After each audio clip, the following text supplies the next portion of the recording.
Hello, everyone. Can you hear me? Please let me know that you can hear me. I would be grateful to be sure that.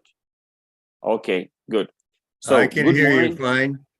Excellent. Good morning and good afternoon to everyone who is joining our bi-weekly session. Last time we were not able to do it live, therefore we were just sending it out in the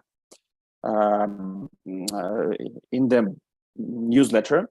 So this is going to be something that unfortunately we will need to practice from time to time due to the blackouts in Kyiv. And when we see that we cannot do it live, we will be then needing to send it to everyone via the newsletter.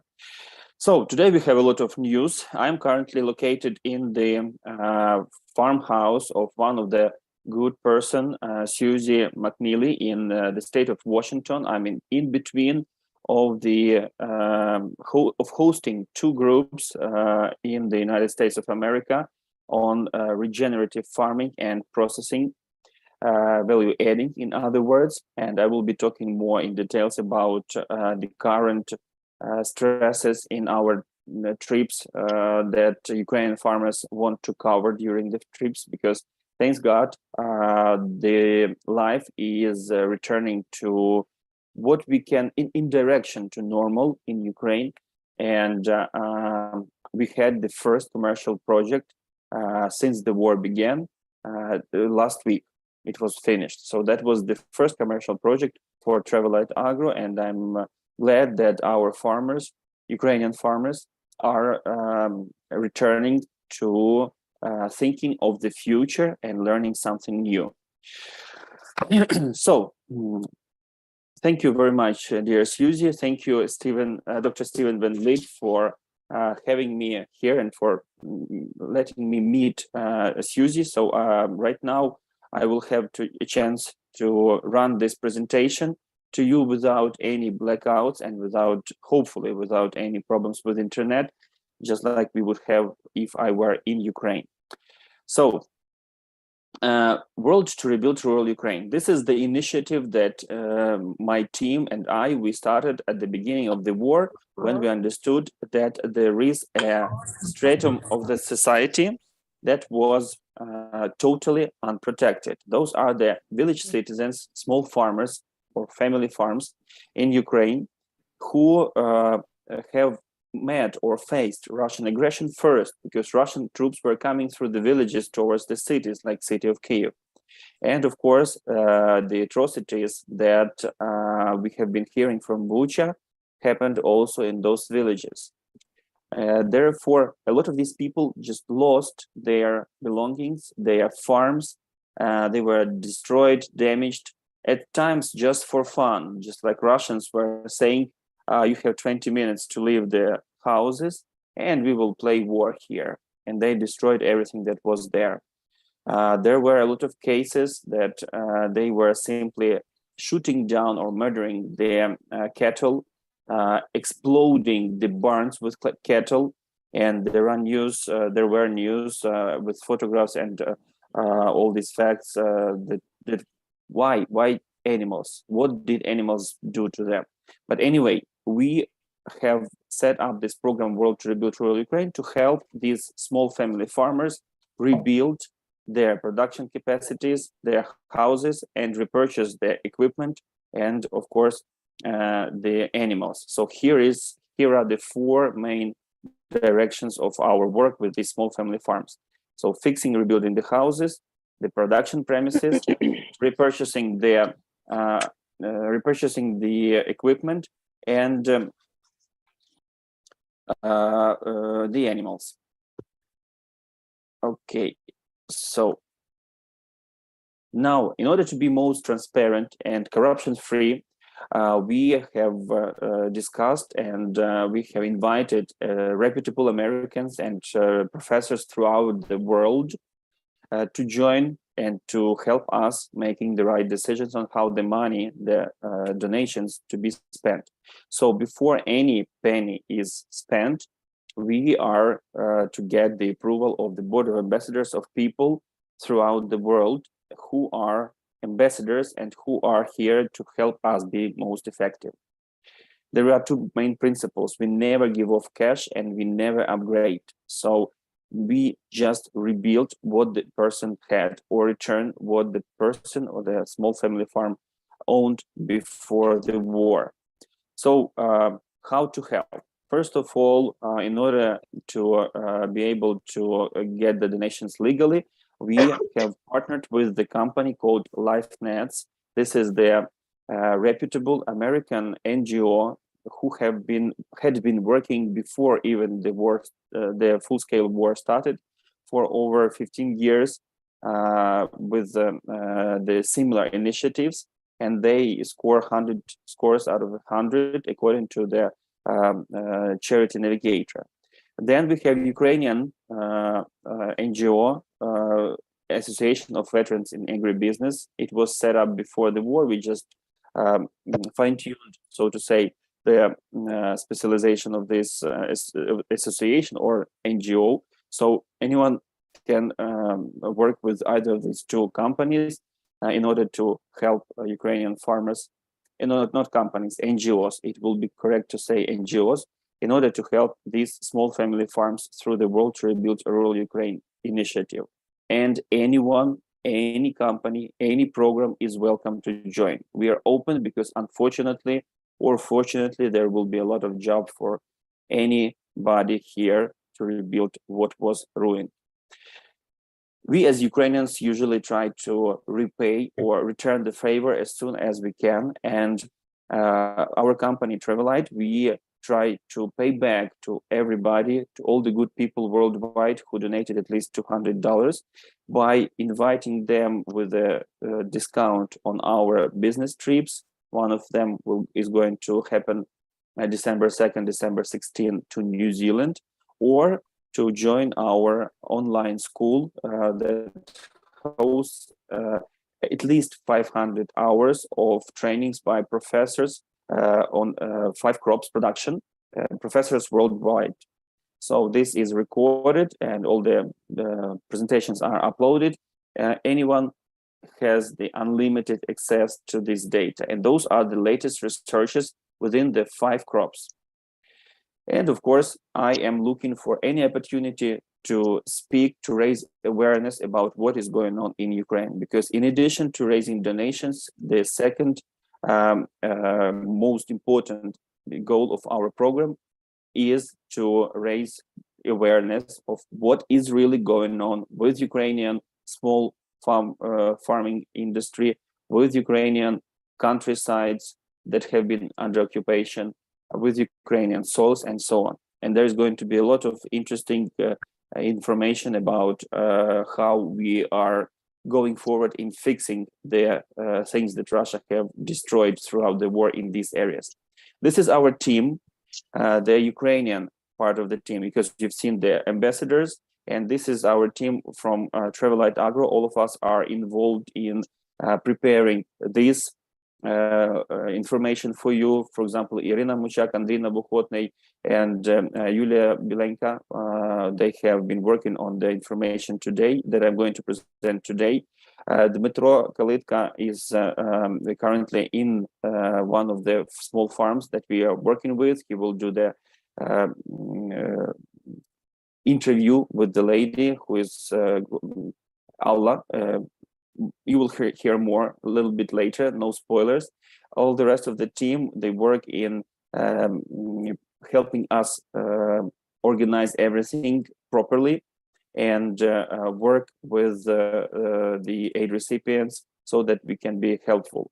So this is our team. Thank you very much for helping. We all are doing our best in order to make sure that these people return to normal life, and hopefully soon we will be focusing on the less vital things for them, like for example helping them with technologies of production, but not with survival. So thank you everybody. Let's move to the first of all battlefield updates. November 13, we were lucky to liberate Kherson Oblast. Kherson, it is Ukrainian California, as I always say it, because they grow a lot of open field vegetables, and they have a lot of irrigation. They have good warm climate, and this is the capital of watermelons in Ukraine. So over 8 months, this area was under occupation, and finally our troops came and liberated almost all of the city, because there is still part of the city on the left bank, which is unliberated or still occupied. However, the majority of the city is already with Ukrainian flag. The area around the city includes 226 villages. That's 33% of all the oblast. Oblast, it is equal to the United States state as administrative unit. And you can see some of the facts, how many of the territories, how much of the territories have been liberated and how much is still to go. But we have no doubts that we will be able to liberate and return everything that belongs to Ukraine, everything within the borders of 1991. The second most important line of the fights is in Donetsk Oblast. The reason is that Putler, we call him not no other way, but Putler, he announced, he made an order to capture all of the Donetsk region. You can see here, this is Donetsk region. It is a little bit over than half occupied, and they have made a fake election and claim that this is now Russian territory, a kind of a Russian territory. So they want to take all the administrative region. Therefore, all their best forces, private troops, are there. All their fresh draft military are coming, first of all, here. They're dying in hundreds by day. They do not care about their soldiers. They just need to fulfill this political task. For Ukrainian soldiers, it is very difficult, but they hold the positions. So in total, since the war began, we have successfully liberated a little bit over a half of the territories that were taken since February 24. Of course, there are territories that are left occupied, that have been occupied for 8 years, but no doubt that we will liberate them too. As a return for Kherson, or so to say, revenge, because this is how they act, of Russia for Kherson, during the G20 meeting in Indonesia, Russians took a massive attack with missiles over Ukrainian cities, and most of all, those were the electrical objects, infrastructure, energy infrastructure. We are very successful from terms of statistics of landing or hitting down the missiles that are coming over from the sky, thanks to the support of our allies. However, there is still about from 10 to 25% of those that land. And there were about 93 missiles launched, but 75 of them were landed, I mean, shut down by our anti-missile system. Here are the towns that were attacked. 6 people were injured and 1 unfortunately died. This is the way how Russia later claimed that they are forcing Ukraine to, later it was just yesterday, their speaker of the president, Peskov, said that by these shellings, they want to force Ukraine to negotiations. What kind of negotiations can happen with the person who came to kill you and has no other interest but murdering you? And this is the map of attack that resulted all oblasts, because they succeeded hitting all of these oblasts that are in red. They succeeded hitting some of the electrical and energy facilities. So as a result, even the neighboring countries in Europe, like Romania, Moldova, they had also some blackouts. Unfortunately, and this is still to be investigated, but 2 missiles fell on the territory of Poland, which is EU, and they killed the 2 workers of the farm. There was a dryer of small grains and of corn, and it was in the process, it was working. So according to the investigation, which has not issued the final official decision, there was a counter offensive. So there was the Russian missile coming and Ukrainian anti-missile system fighting back, and there might have been both getting to Polish territory.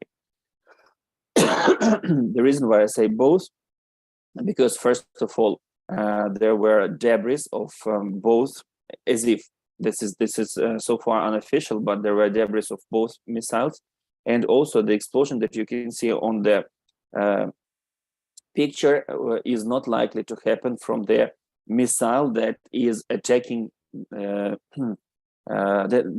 anti-missile system, the anti-missile rockets. I'm sorry. So it is most likely two, but definitely Ukrainian anti-missile system has also been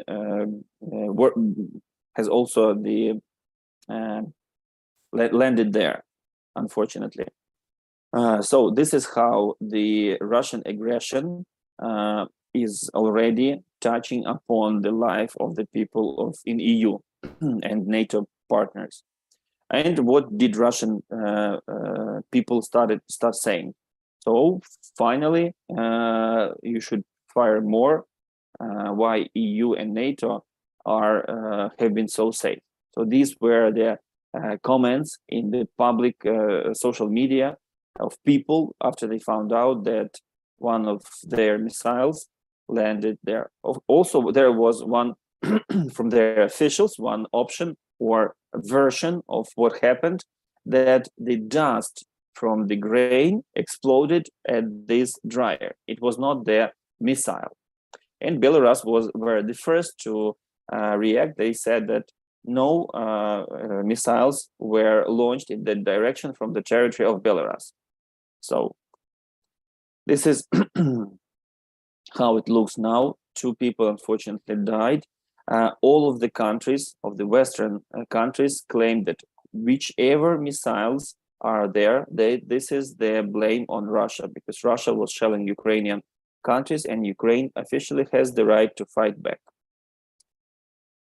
Unfortunately, yesterday there were another attempt,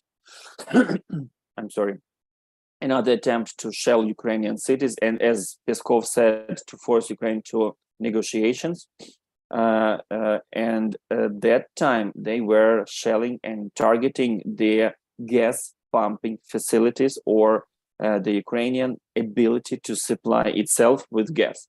So by killing the energy sources in Ukraine, they are not only causing troubles to Ukraine, but they're trying to cause troubles to Europe, because Europe limited the purchasing of gas from Russia, and they are trying to economize. Therefore, our electricity that we produced with excess, we were selling to Europe, and it was helping them reduce the gas usage.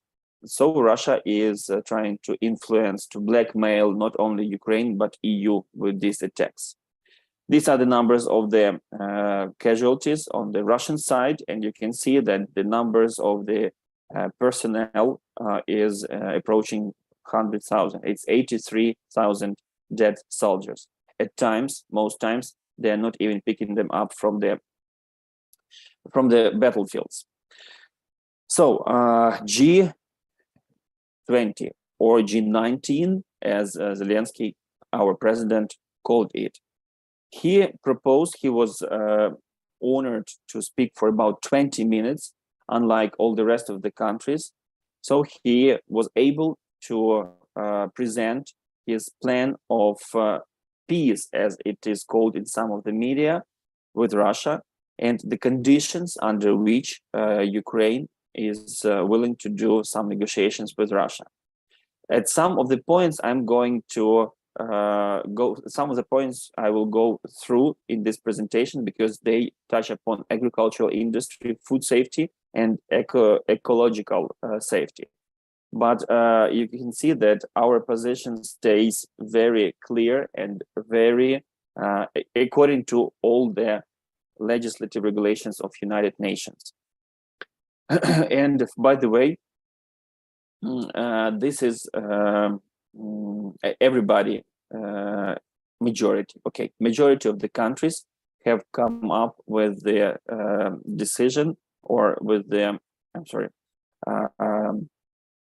conclusion that this war must be stopped and Russia is an aggressor, and the consequences are too strong for the countries, especially developing countries, and there is no way anyone in the world can use nuclear weapon to force others do what they want in political meaning. Now let's move to the agricultural field updates. We keep saying that Ukrainian agricultural fields are the second battlefields throughout this war, and it has been the case always in different scenarios, but Ukrainian fields have been fighting in this war very aggressively. So the planting season. Right now, we are in the final stage of planting winter crops, and majority of Ukrainian wheat is soft white winter wheat. So it was planted according to the forecast, which already was about half less than the last year. According to forecast, we have planted about 93% of the wheat acres, about 90% of barley and rye. So these are the small grains that are very important for the developing countries in the world. And according to the possibilities, so the acres that are still open for farming, we are approaching 100% of those acres to be planted. Usually Ukraine was planting, before the war, had been planting up to 9 million hectares. That's the most ever planted with winter crops. Here comes also winter canola. And depending on how the winter would go through, they would replant part of it with spring crops. And as you can see, it is only half that is done this year due to the war. Now harvesting. We are finishing the harvest just like in the Midwest and in other countries of Europe. We are finishing the harvest of corn, and soybeans is mostly harvested. So we resulted in collecting 36 million tons of crops, including the small grains and so all the grains and leguminous crops. The number is again about at least 40% less from the numbers that were last year. Yes, last year was the most successful for Ukraine, but keep in mind that the population in the world is growing and we have no right to go down in the numbers. We need to be increasing the numbers of the protein sources and the numbers of the grains and oil crops to be able to feed the world, to feed all the population in the world. So the area under winter crops, the area that has been harvested is 8.5 million hectares. The total area of Ukrainian land is 28 million hectares, which equals to 70 million acres. Here we are speaking about 76% from what was planted within the spring crops this year, not from the total. Here are the numbers of what was harvested as of November 10. You see all the small grains and canola was harvested. Buckwheat, it is a very important crop for Ukraine. We consume it as the side dish and like porridge. So buckwheat is the human crop for human consumption, unlike, for example, soybeans and corn. You see, we are approaching, except corn, to almost all the hectares to be harvested. Corn is the last in row, and I will try to explain why by focusing on the main difficulties or challenges for the farmers that grow corn this year. So here are the numbers on the crops compared and how they compare with the previous year. The area was about 23% less planted with corn, which is 1,300,000 hectares less. It is huge. This is hugely less. The reason for that is because corn is very volume. It has a lot of volume, requires a lot of volume for storage. It requires a lot of inputs, and which are costly. The fertilizers, the of course drying after it is harvested. Therefore, farmers tended to shift to smaller crops in volume and more the ones that are more expensive on the market. Wheat. Wheat is the acreage of wheat was also reduced, but please keep in mind that I'm talking here both about the winter wheat and about the spring wheat. So winter wheat in this year, it was planted 33% less than the previous year. And when the war started, winter wheat of that is harvested right now has been already in the fields. So war did not affect the decisions how many hectares to plant of the winter wheat. However, it affected the ability to harvest those acres and to bring them to the harvest. Yield is also less, and that's reasonable. That's understandable because we were not able to supply enough fertilizers. At times, it was not even possible to go into the field. And as a result, we harvested 40% less of the grain of wheat. It means that, again, developing countries, they are the most important buyer of our small grains. They will have shortage. But let's take into consideration that for over 4 months, we were not able to sell anything because our ports were closed. So instead of 6 million metric tons per month, we were selling only 1. And wheat was the last in row to be sold. Corn was in majority dominating in those tons that were actually exported. Therefore, if we add up the leftovers from the previous season of wheat and what we harvested, it should be reasonably enough for the world not to have any hungers or famines throughout the world. Therefore, it is very important right now to be able to export it. Sunflower, crop number 1 in terms of export in Ukraine, because Ukraine produces 50% of the world's sunflower oil, and unfortunately 30% less sunflower was planted in acres. The yield also went down by 12%, and total harvest was almost half less, and that's because there was very wet September. Farmers were hoping that they will be able to get some revenue from the sunflower fields because it was the only crop that was profitable this year. But as a result, all September it was raining in majority of the northern oblasts, and sclerotinia was one of the diseases that killed the yields very, very much. Canola is also the crop that is that has been profitable or at the break-even point. So it has majority of the hectares with under canola are the winter canola. So we see the increases in hectares and increase in the total volume. The yield was pretty much the same. So as you can see, farmers shifted mostly to the oil crops, which is canola, instead of corn this year.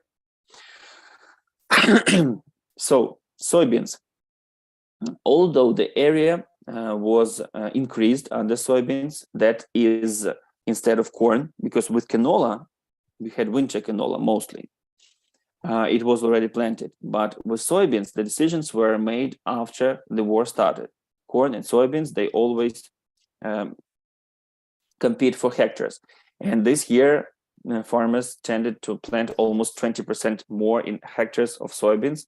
However, the yield is not good, and it is still only 72% harvested. So with all the forecast, we will be about 23% less in the total harvested volume. Barley, this is the crop secondary, or maybe even later in the row after wheat, in small grains. And you can see that both in the planted area, hectares, and in the yield, barley was losing this year. The gross harvest is almost 40% less. This is the cost of corn production, and actually the inputs costs per metric ton.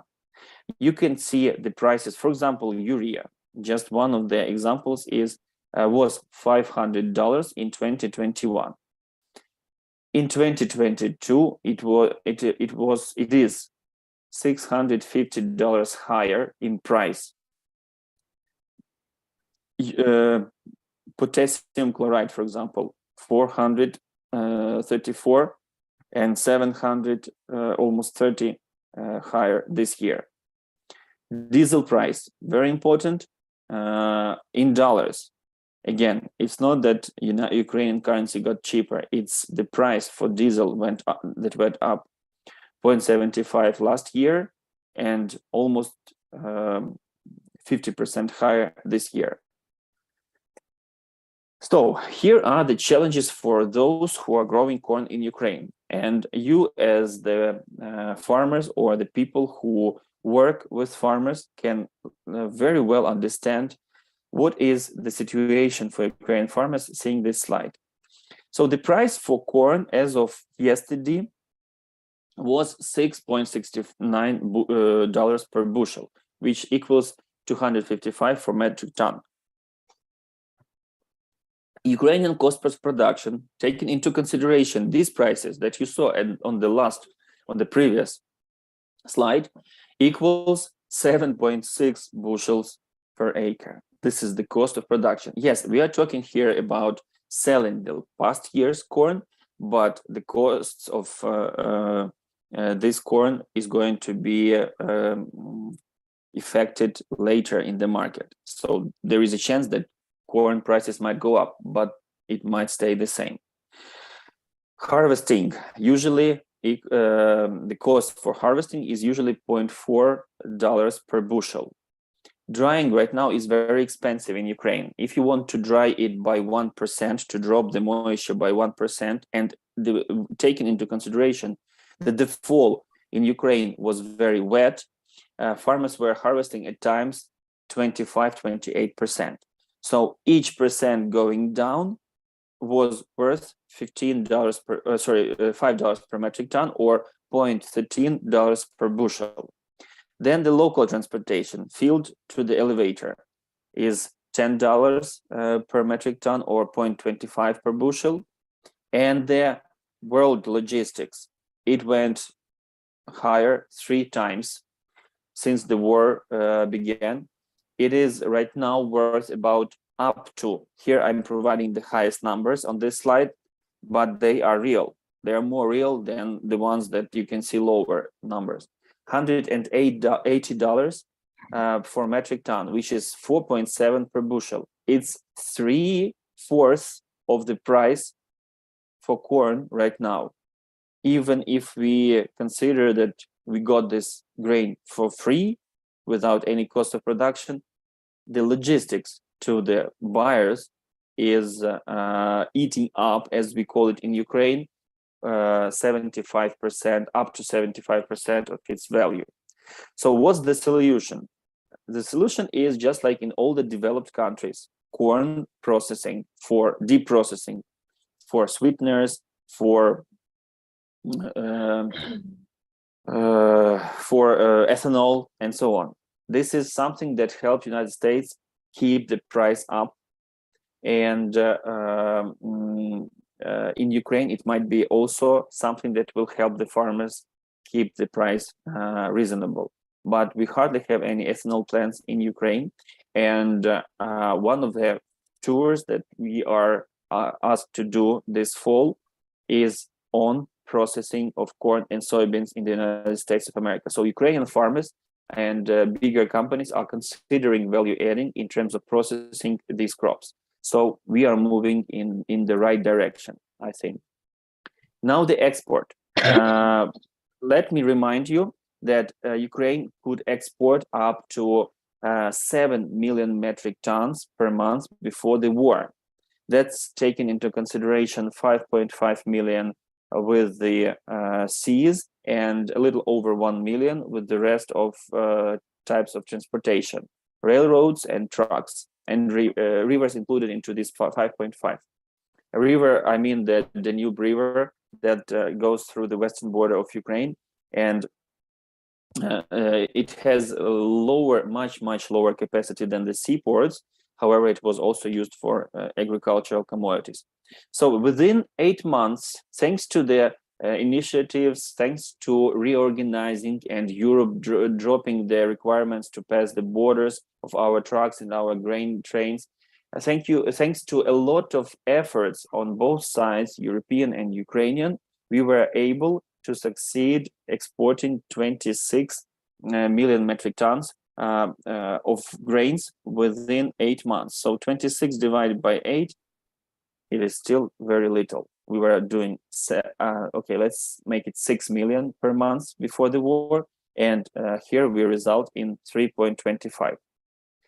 But the numbers are growing, and hopefully we will be able to reach next season the usual numbers. So just in October, we exported, we approached to the reasonable numbers like before the war. 6.9 million metric tons exported only within October. That's thanks to the grain initiative that was working uninterruptedly that month. You can see the breakdown on the crops that were exported. Of course, corn is number one because it is volume capturing, and we need this volume for other crops that are being harvested right now. And also corn is it was very main crop in the in our, I'm sorry, I'm going to mute here so that we don't have sounds. There was a lot of acres in our previous years of corn. There was a lot of it in the storage, and a lot of companies, the grain traders, they were focusing on corn. Therefore, it is still dominating in the volume of exports. So, grain initiative, 3 months since it has started, and everybody were afraid if it is going to be reopened again after the 3 months time, which was just a couple of days ago. And yes, it was prolonged. There were problems. For example, when Ukraine or Ukrainian allies, because officially no one admitted that it was Ukraine, but at the beginning of November, Russian military ships that were attacking with missiles Ukrainian cities were counter-attacked by the surface water drones, and their second flagman after Moscow, which was successfully sunken by Ukrainian non-fleet country. So it was badly damaged, and there were a couple of more of their ships damaged. As a result, Russia said that we go out from this agreement. Agreement was made between Turkey, United Nations, Ukraine, and Russia. The agreement was about Russia not interfering the corridor, the navigation corridor, which was used for exporting grains. However, Russia was inspecting the vessels coming in and out. And she, or they, in Ukrainian we call Russia she, so that's why I said this country officials, they were doing their best to slow down the process. At times they were causing artificial lines. So when they said that we quit, we go out from this agreement, it on one side meant that they might start attacking the ships. On the other side, it actually made the process of preparing the documents and allowing the ships out faster. Nobody reacted, I mean, in the world, and Ukraine continued to export. So Russia got offended, but still returned back. And again, the slowdowns continued. And last week was less effective in terms of the volume that was exported the week before that, just because Russia rejoined. So 38 countries received Ukrainian products through this corridor, up to over 350 vessels that came through that corridor. Almost 10 million metric tons of total commodities that were exported. Out of them, 43% was corn. And 3 ports were involved in this grain corridor. One of them was most effective, which is Chornomorsk. So Spain is the largest country in terms of the volume of purchasing the goods. Then Italy, Netherlands, and Turkey. Turkey got some of the discounts due to being one of the initiative holders of this grain corridor. So they were getting a huge, like up to 25% discount for the price. As a result, is also influenced the price in Ukraine for the farmers. Here is the comparison of the numbers that Grain Initiative made possible right now, and the numbers previous year. So if you take a look thoroughly, these are the same color, but this is the Grain Initiative volume here. It has a little bit different boundaries, and without these boundaries, that was the volume March, October in both years. So let's take corn just as an example. In the year 2021, between January and February, 4.5 million metric tons of corn was exported through the sea. The March through October volume was 11.5. Of course, in 2021, there was no grain initiative. In 2022, the volume in the first 2 months was almost twice bigger, because we've had a very successful year previously. So a lot of over 100 million metric tons of commodities were in Ukraine at that moment, total. I mean, at the end of the harvest, total, around 100 million. Then March, October through the rivers and other types of export, and then 6.4 million just thanks to the grain initiative, which is by the sea. So what Ukraine was able to export within this 3 months, no, little less, if we take by the end of October, it was so anyway 6.4 compared to 10 total what we have right now, mid of November. Wheat, then barley. You see, corn is number 1 within grain initiative. Wheat would be number 2. Now the breakdown on crops that were exported through this grain initiative. Corn number 1, 43, 30% was wheat, sunflower products. By the way, the sunflower oil was mainly exported through the sea, like 90-something%. We didn't have the logistics fine-tuned for exporting it through the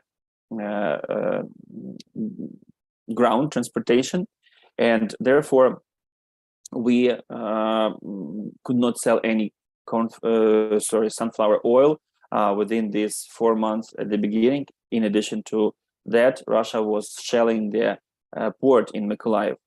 So sunflower products, that includes the oil and sunflower meal. It's interesting to know that wheat at majority was exported through this grain initiative to the developing countries, and corn to the developed countries. This is a very interesting notion, because corn is used for processing and wheat is used for human consumption, mainly directly for human consumption. So these are the countries, and yeah, that's one more initiative that our President Zelensky announced during the G20 presentation speech that he made. Grain from Ukraine, that's the name of another initiative that is aiming the developing countries. And interesting is that the priority of the produce is to be given to small UA farmers. So the produce to be purchased as a priority from the small farmers rather than from the big corporations or traders, and to come to the developing countries. It sounds very good, and hopefully it will be developing, because this we as the program that works for the sake of small family farms and small farmers in Ukraine, we see it as the great initiative to help this stratum of society. Let's hope it will work. This is just the comparison of the last week versus the previous week. That's what I mentioned. Russia is slowing down the process. Once they rejoin the grain initiative, they're slowing down the process. And you can see that -4% in the volume was less. Africa, Europe, and Asia. So these are the breakdowns just within the last week. Now the ports. Let's focus on Mykolaiv port. That has not been working since the beginning of the war, for the reason that no ships could go through past Kherson. But now that Kherson is liberated, Mykolaiv can reopen this port. So the distance is about 40 miles or 60 kilometers from Kherson to Mykolaiv. It's an inland port, and it was, as you can see, in the total volumes. Here is the second. It was the second biggest port in Ukraine, but the first biggest agricultural port in Ukraine. And it is capable of exporting, now if we focus on agricultural commodities, of exporting up to 2.5 million metric tons of agricultural commodities. Mykolaiv Oblast. This is the oblast that now is more and more liberated, in addition to Kherson. And let's speak why it is important. So the population is 1.1 million people, not very many compared to the total 43 million people. The area is about 4% of the total Ukrainian area. We have 600,000 square kilometers, which is 95% from the size of the state Texas in the United States of America. Farmland located in this oblast is 2 million hectares, which 85% is the arable land. The total in Ukraine is 28 million hectares of arable land. You can see that about 14% are pastures, and hayfields. And of course, a lot of irrigated land. Not that much as in Kherson, but still a lot. Still, about 3% of this oblast is occupied. It was always one of the most attacked and most shelled oblasts during the war in over these months, because it was close to the front line of the war. November on March 29th, they hit the administration, but luckily the head of the administration was, and a lot of employees were not still at work. but unfortunately, some died. So Russians, they never cared if they are destroying the infrastructural objects, military objects in this oblast, or the residential facilities and people's homes. So, for example, they say that this was done on purpose. So it was the intended attack towards the home of Nibelung owner Alexei Vadatursky. He was sleeping with his wife in bedroom, and the missile hit that part of the house where the bedroom was located. So this is just one of the examples how the Russians are not attacking the civilians in this oblast. So main crops, winter wheat, of course, because the precipitation is limited there. It's about, at good times, a little less than 20 inches or 400 millimeters annual rainfall. Spring barley, corn, a little bit of corn, but priority is, of course, small grains. Sunflower and sugar beet, very important, especially taking into consideration that it is dry area. So sunflower dominates in the dry areas. The total numbers would be 2 million metric tons of grain produced in 1 year. So you see the breakdown between sunflower, sugar beets, and vegetables. There is always in each of Ukrainian oblasts equal amount of grains and animals. We have in Mykolaiv Oblast dairy and meat cattle. We have breeding or selection of breeds of these animals. There are goats and sheep, both the industrial production and breeding in this area. And these private farms, it means small family farms, they produce in Mykolaiv Oblast 30% of cattle and about 46% of pigs from the total volume. And if you remember, small family farms, they are very important in the total volume of agricultural production.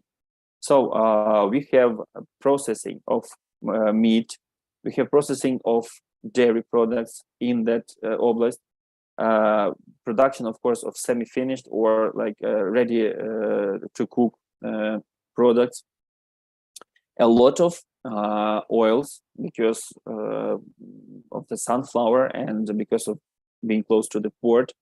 So production of oils, so processing of oil crops.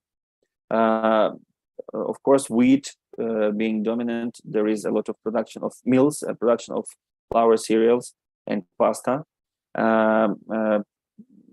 Bakery and pastries, and of course for the animals there should be dry fodder, feed, and premixes production. Vegetable and fruit are in a lesser amount than, for example, in some other oblasts, but still very significant, so that they have processing or canning of these products. Now the port. So before a full-scale war, the port was able to export up to 7 million of products. That is total, and total up to 7 million.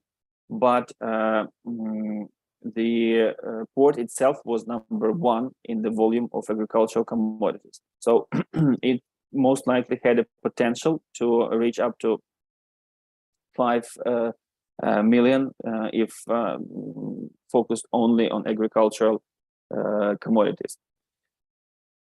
Of course, there were no ships coming through that port because Kherson is lower by the current of Dnieper, and Kherson was occupied, so Russians would not allow this port to be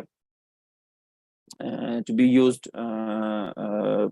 for export, and it was not included into the grain initiative. Now, President Zelensky said that we could consider Mykolaiv port as another one joining this initiative. Another port is Olvia. It's also located nearby. Its capacity is 2 million metric tons, and again, it was also mentioned as the second port that can be used joining the initiative of exporting agricultural commodities. I've talked about that, and you've seen that slide probably in our previous presentations, but I want you to recollect that the price for logistics of Ukrainian commodities is higher to the northeastern regions compared to the western and southwestern. Speaking of Volyn, by the way, it's a good, I've never mentioned, but it has a very good location as of right now.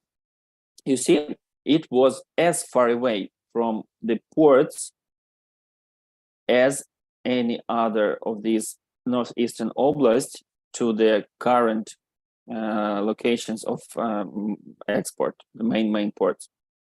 So it was not in the good location from the export conditions standpoint.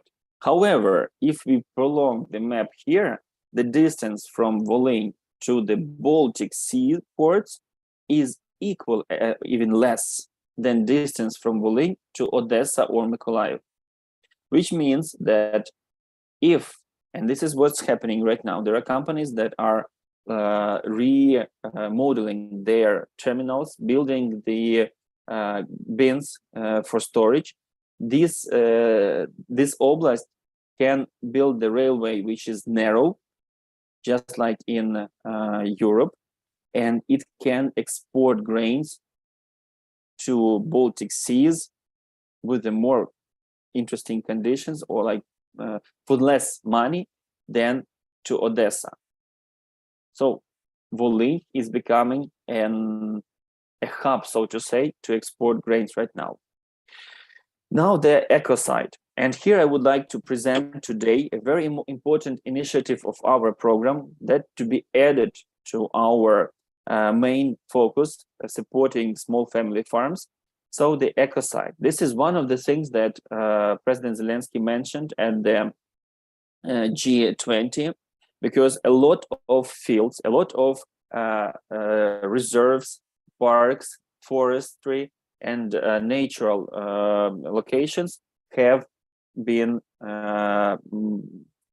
damaged, destroyed, polluted by the war and by the Russians. For example, there was unfortunately the photo, I didn't want to include it, but we have this red book. It says that animals and plants that are rare or extincting in Ukraine, they are mentioned in this book and described, and they are protected by the law. So we have these small chipmunks or small beaver-like animals in Kherson region, and Russians were capturing them and simply, I don't know if they were eating them, but they were found hanging on the tree like the New Year tree decorations. This speaks a lot about Russians as the terrorist state. They do not only kill people, but they kill animals and all the living beings just for fun. So speaking of the ecocide, this is the genocide of ecology in Ukraine. And as you can see, about 200,000 square meters are polluted with harmful substances. So that is just these locations where the fuel or missiles were exploding or burning. Totally over 2 million square meters of land still have the debris from military equipment or explosives or missiles. 680,000 tons of petroleum products burned down on the fields of Ukraine in the nature, and of course 20 total, by the way, according to Zelensky, total 200,000 hectares of land in Ukraine, in the war zones of Ukraine, are polluted, destructed fields that cannot be farmed right now. This is just a breakdown of the crimes of Russians within this 8 months war. And you can see that Ukraine has received 2.2 times more the volume of pollution within 8 months than within the whole year 2021. And it equals at least $37 billion of the losses of the damage calculated. 1/3 of Ukrainian territory needs to be checked for mines. So up to 200,000 square kilometers, which is about less than the size of Great Britain. These are the locations that are mostly mostly polluted underground waters because of the war. You can see all the areas where the war was active, where the pollutants were found in the underground waters. So the most cleanest underground water has already got the pollutants coming from the war. That's to speak about the, just a second, let me turn off to speak about the demining. This is the video that was taken in summertime of the military checking the field for mines in Ukraine. So again, what I'm saying, always repeating, agricultural fields are the second battlefields. So you can see here that numbers that I mentioned, 200,000 of hectares land was polluted and destructed by the explosions. And up to 30% of Ukrainian land cannot be farmed for various reasons. So that is 30% from 70 million acres or 28 million hectares. Our team, we were discussing last week the possibility of prolonging the precision farming trainings for the contract with USAID, because we've done that for 2 years already. And during the discussion, we have come up to a turnkey idea how to help save the land, develop a program that will have the solution to fix the land in this 200,000 hectares.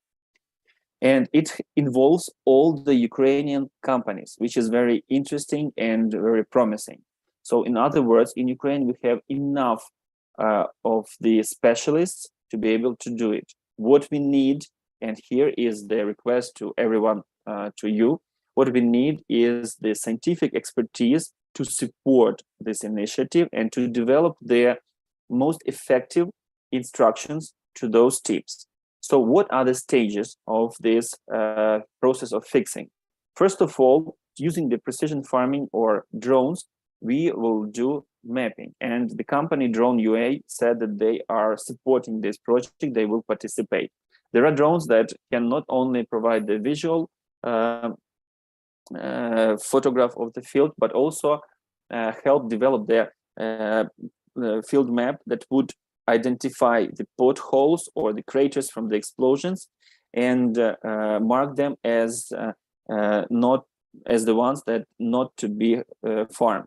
Therefore, even after this stage, the field can be farmed, and equipment that has navigation, automatic navigation, GPS, the tractors and combines will be riding around these potholes or these craters.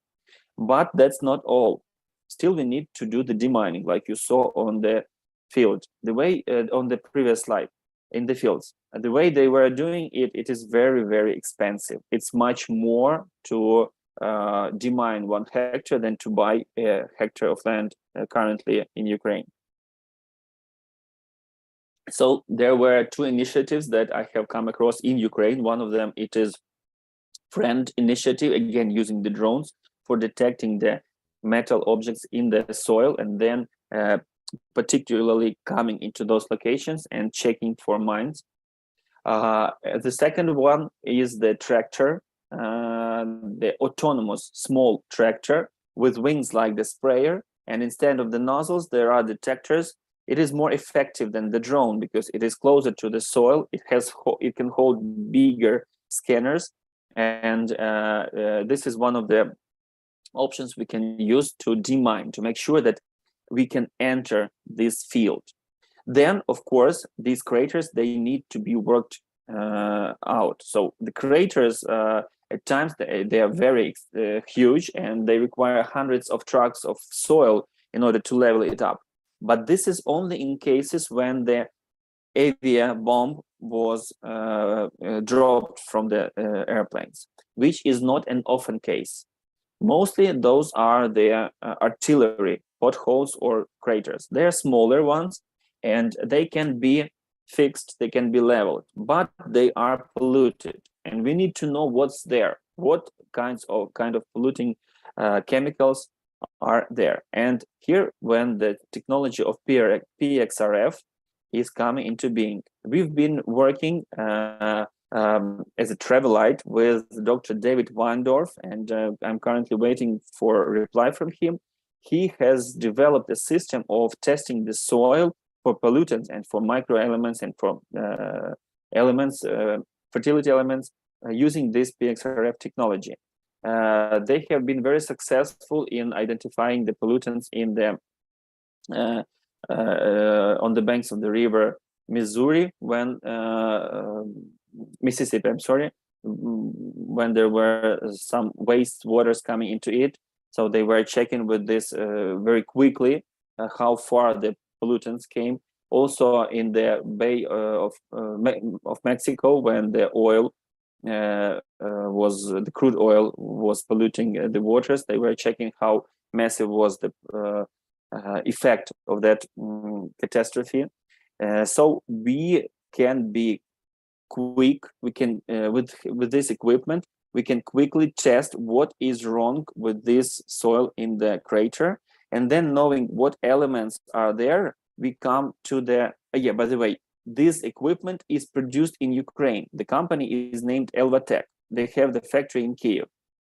And then the last stage is to fix the soil. So in the era when we are all taking care of soil biology, of non-disturbing the soil, we have these craters with soil mixed and disrupted and biology dead and a lot of pollutants. So we need to return everything to natural, to normal conditions. And here is where Ukrainian professor Leonid Tsentylo, he is the director of agro company Kolos, and he is a scientist.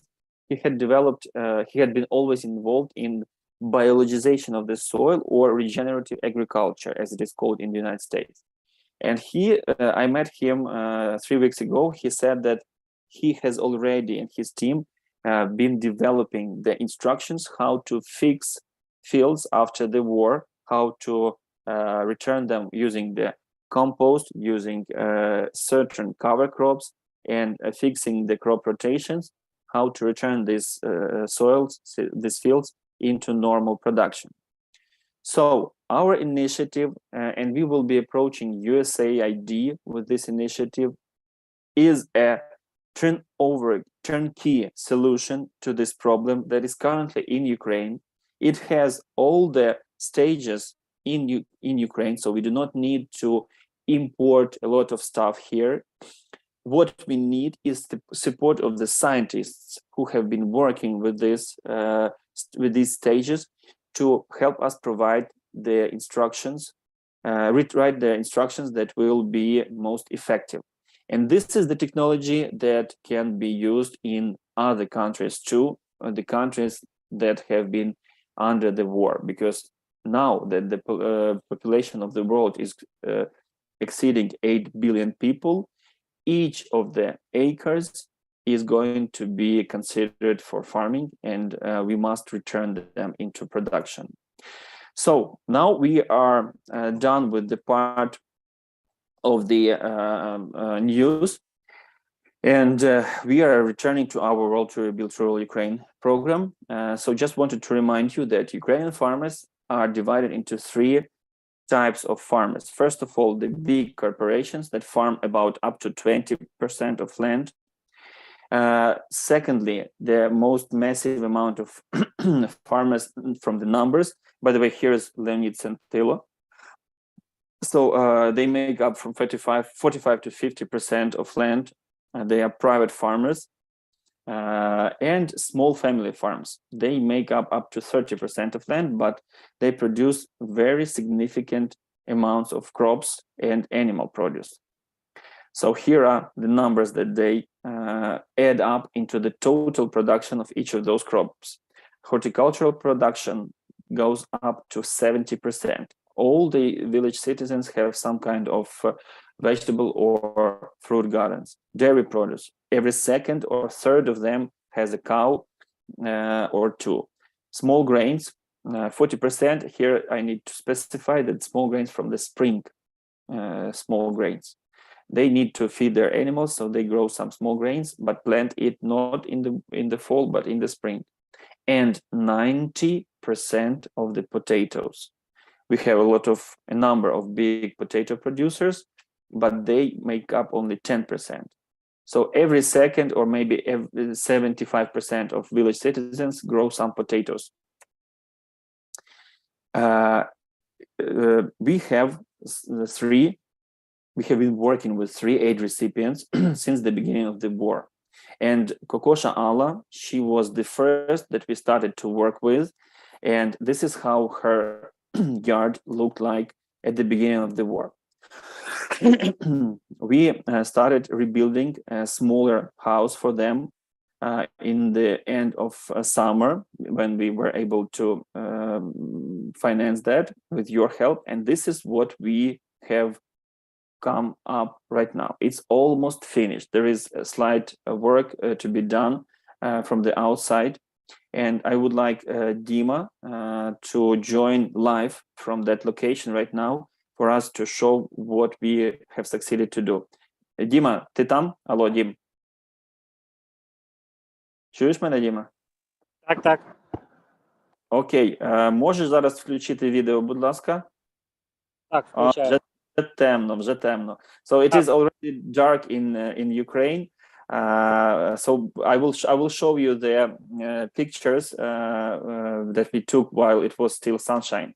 Кажу, що вже темно, то я покажу фотографії. And here we have Alla and her husband joining us for the word. Що, Алла, вже, в принципі, підходимо до завершення, до квітки, як то кажуть, по вашому цьому. Да.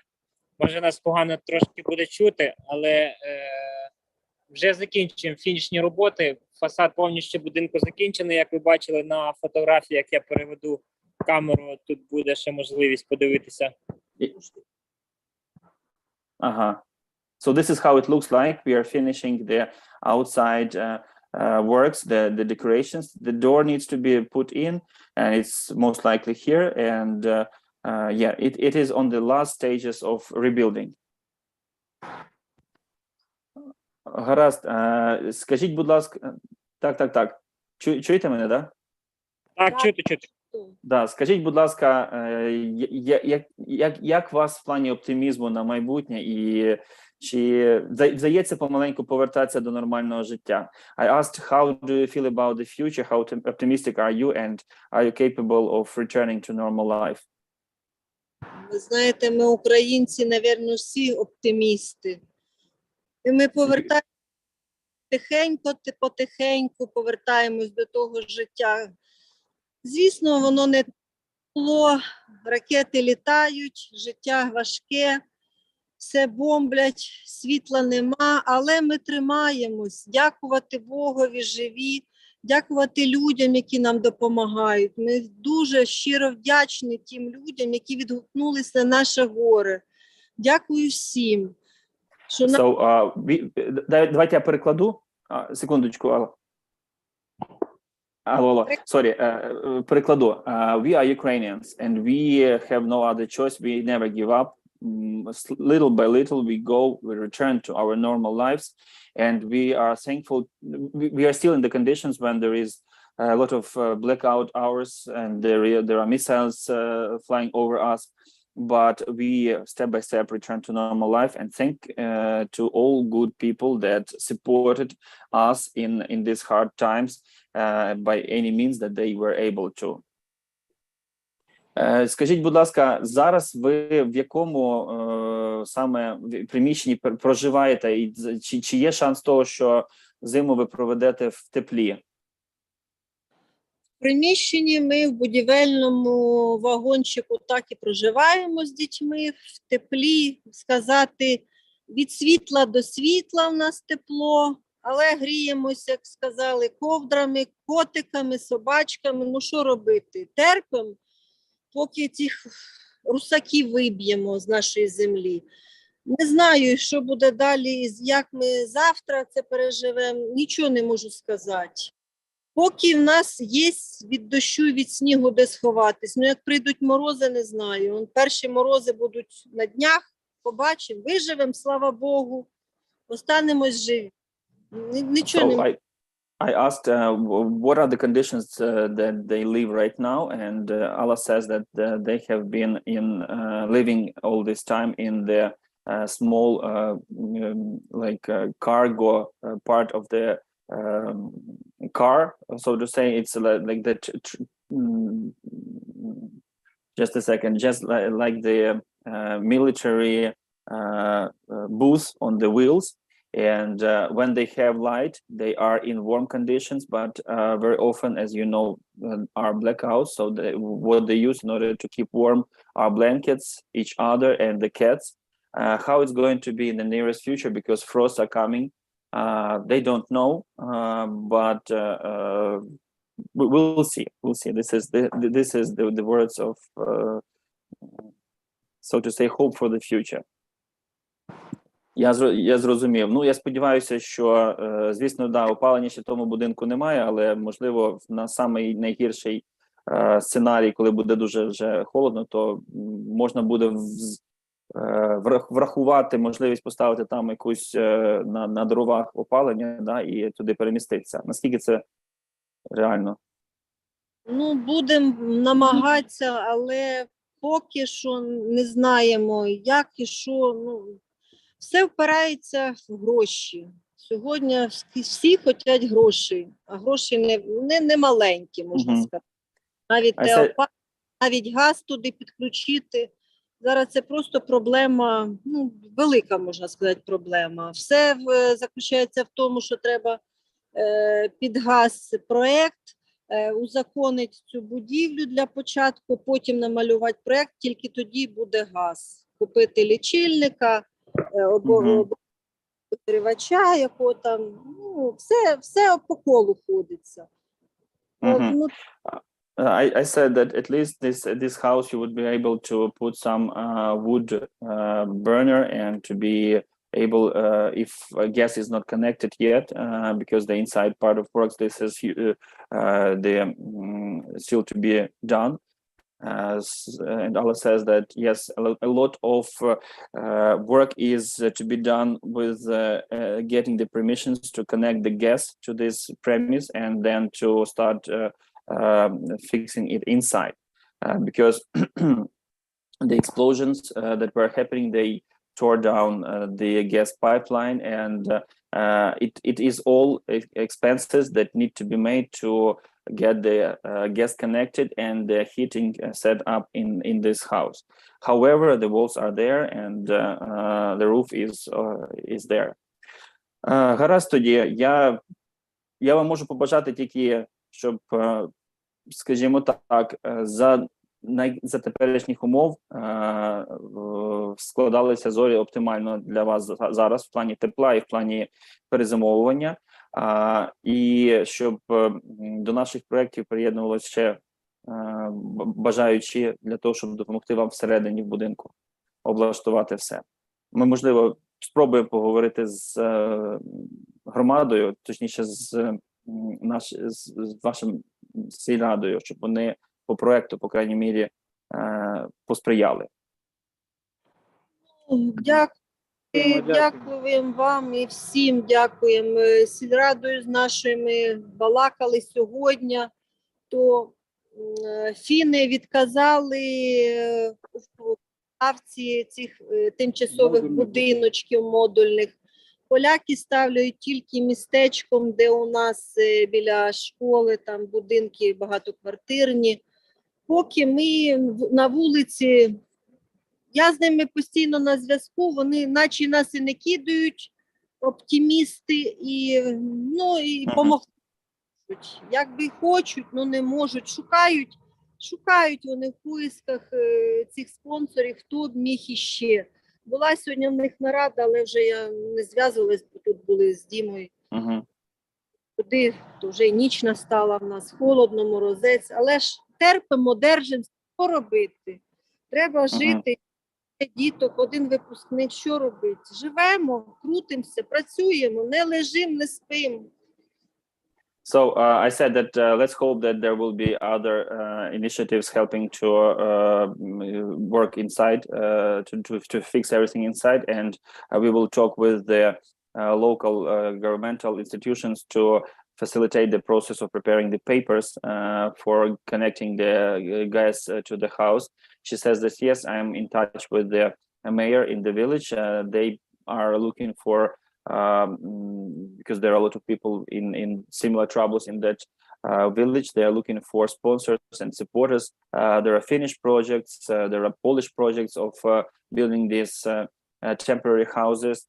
All of them are not leaving the people, but they are not able to be as quick in rebuilding the other people's houses. So her case is considered, but it takes a lot of time. But in the meantime, they keep working, they keep doing something themselves. They have children. One of them is about to enter the university, so he is finishing his school. And there are a lot of additional current life things to projects, so to say, to be working on. But they do not give up. They continue, and they say thank you very much for all the help. Добре тоді, Алла, добре тоді. Хто там ще біля вас? Я не бачу. Анатолій, так, да. Удачі вам. Поки що тримаємо зв'язок. Як тільки цей мороз дозволить, закінчимо тоді роботи. І я ще буду виходити на зв'язок. Всього найкращого. Дякуємо вам, дякуємо. На теми України. Добре, Діма, дякую за те, що ти мав змогу підключитися. Зараз покажу фотографії. Все, щасливо. Так, щасливо. Спокійного вечора.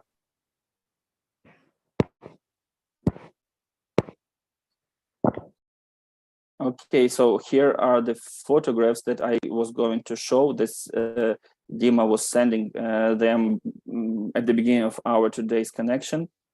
This is how it looks like. It still needs to do some of the outside work, but the frost is what's stopping the process. The frost has started. This is the backside. They say that it is about 1 day of work when the temperature is allowing. So thank you very much, everyone who has participated in financing this construction. That's the first success story to say. The second one was Alexander, who we helped earlier in the end of summer. We managed to find a tractor for him, and thanks to information that we spread about him, journalists raised $14,000 to help him rebuild. So Viktor Borisov, you can see him in the picture, he presented the tractor, and the journalists raised some money for Alexander to be able to do winter planting. And the third is the farm, the small dairy farm by Irina Shevchenko. You see this is where there used to be a barn with animals. Now we demolished it and we are rebuilding this barn. But there is one but that I would like to present. So here it is.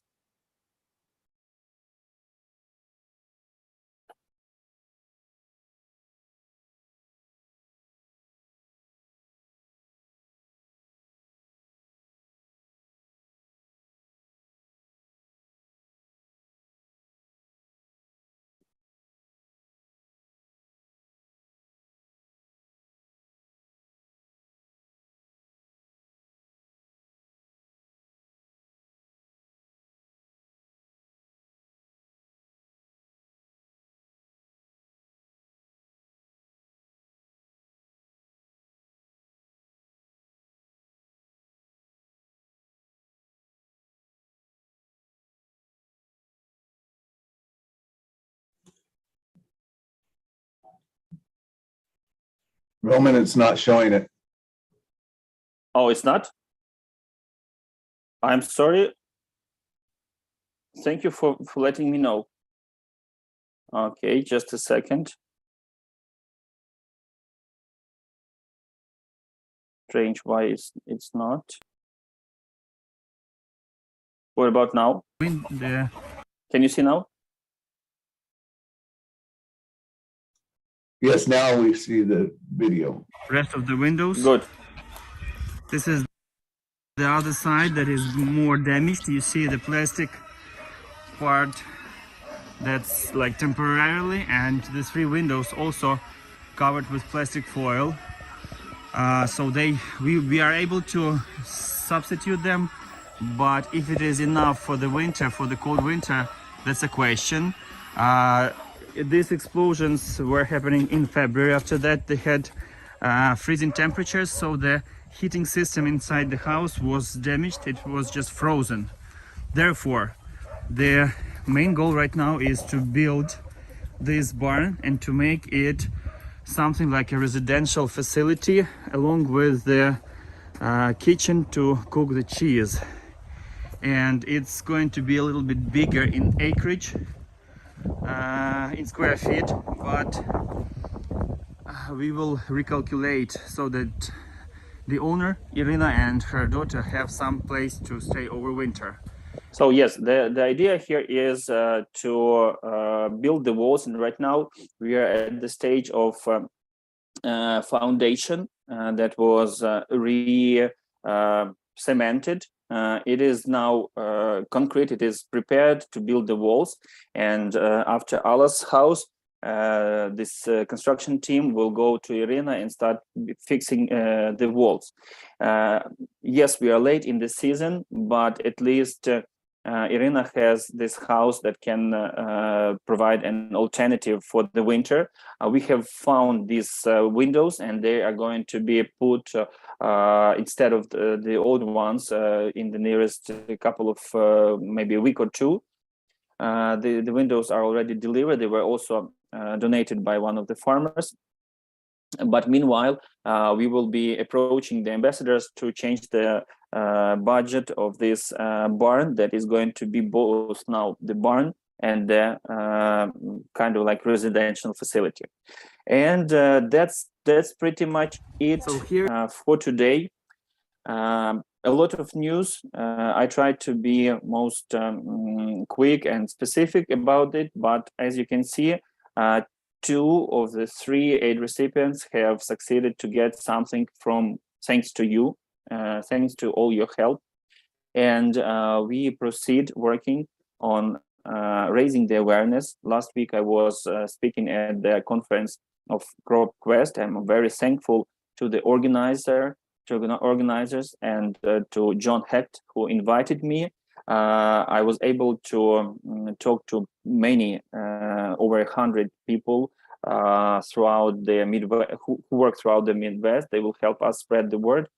And there are more conferences coming. So as I mentioned again, if there is a way for me to raise awareness, to speak to the media or to people in the United States or worldwide, I'm open. I will always find time for that. And meanwhile, the team in Ukraine, Dima and the rest of us are trying to our best to be as quick as possible with helping those small family farms. But any initiative to help these strata of society is considered to be a great help and is welcomed. We do not compete. We have the goal that has a lot of space for everyone. So any foundation, please join. Thank you very much. If you have any questions, go ahead. Meanwhile, thank you for your attention. This information will be on our website, on YouTube, as well as those videos that I was showing. And once the war is over, we will organize the tour, and you will be able tour to Ukraine. And if you wish, you will be able to come over and see what is happening in those villages and what have you done in order to help them. Thank you very much.